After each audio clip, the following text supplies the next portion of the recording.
Milliposts. Jobs, current affairs, GK.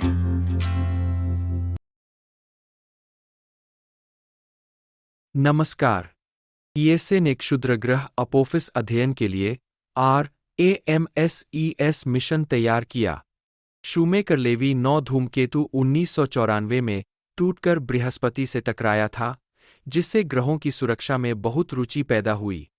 लोगों ने इस बारे में बात की कि इस घटना के बाद पृथ्वी पर इसी तरह की घटनाओं को कैसे रोका जाए। ग्रहीय रक्षा प्रणालियों पर दुनिया भर में बहुत ध्यान दिया जा रहा है, क्योंकि क्षुद्रग्रह पृथ्वी से टकरा सकते हैं। स्पेस सेफ्टी एक ईएसए कार्यक्रम है जो अपनी भविष्य की उड़ानों के माध्यम से इन जोखिमों को कम करने का काम करता है। रामसेस का परिचय।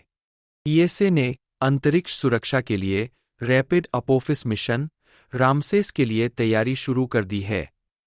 रामसेस का लक्ष्य क्षुद्रग्रह 99,942 अपोफिस का अध्ययन करना है, जब यह 2029 में पृथ्वी के करीब आएगा। अपोफिस, जो लगभग 375 मीटर चौड़ा है, 13 अप्रैल 2029 को पृथ्वी के 32,000 किलोमीटर के भीतर से गुजरेगा और अरबों लोग इसे देख पाएंगे। यह घटना बहुत दुर्लभ है। ऐसा हर 5,000 से 10,000 साल में एक बार ही होता है। कम से कम 100 साल तक यह दुर्घटना का खतरा नहीं रहेगा। रामसेस मिशन के वैज्ञानिक लक्ष्य। अपनी फ्लाईबाय के दौरान रामसेस अंतरिक्ष यान देखेगा कि पृथ्वी का गुरुत्वाकर्षण अपोफिस को कैसे प्रभावित करता है। इसमें यह देखना शामिल है कि समय के साथ क्षुद्रग्रह का आकार, घूर्णन और सतह की विशेषताएं कैसे बदलती है। इससे हमें इन गुणों के बारे में और अधिक जानने में मदद मिलेगी, जो भविष्य की रक्षा योजनाओं के लिए महत्वपूर्ण होंगे।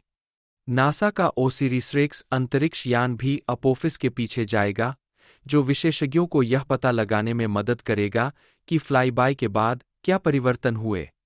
यह 2-आयामी विधि हमें क्षुद्रग्रह की स्थिति से पहले और बाद में पूरी तरह से तुलना करने देती है। रामसेस इस बात का एक अच्छा उदाहरण है कि संभावित खतरनाक क्षुद्रग्रहों पर नजर रखने के लिए जल्दी से टोही मिशन कैसे भेजे जाए।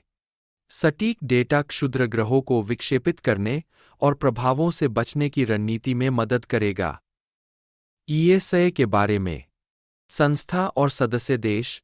यूरोपीय अंतरिक्ष एजेंसी ईएसए की स्थापना 1975 में हुई थी और वर्तमान में इसमें 22 सदस्य देश शामिल है। यह अंतरिक्ष की खोज, यूरोपीय अंतरिक्ष गतिविधियों और अनुसंधान के समन्वय और प्रचार के लिए समर्पित एक प्रमुख अंतरसरकारी संगठन है। मिशन का दायरा और सहयोग। ईएसए कई तरह के मिशन संचालित करता है, जिसमें पृथ्वी अवलोकन, ग्रह विज्ञान और मानव अंतरिक्ष उड़ान शामिल है। विशेष रूप से इसके पृथ्वी अवलोकन कार्यक्रम में कोपरनिकस पहल शामिल है, जो पर्यावरण निगरानी और जलवायु परिवर्तन के लिए महत्वपूर्ण डेटा प्रदान करती है। ईएसए नासा के साथ मंगल सैंपल रिटर्न मिशन जैसे महत्वपूर्ण मिशनों पर भी सहयोग करता है, जो अंतर्राष्ट्रीय अंतरिक्ष अन्वेषण प्रयासों में अपनी भूमिका को प्रदर्शित करता है।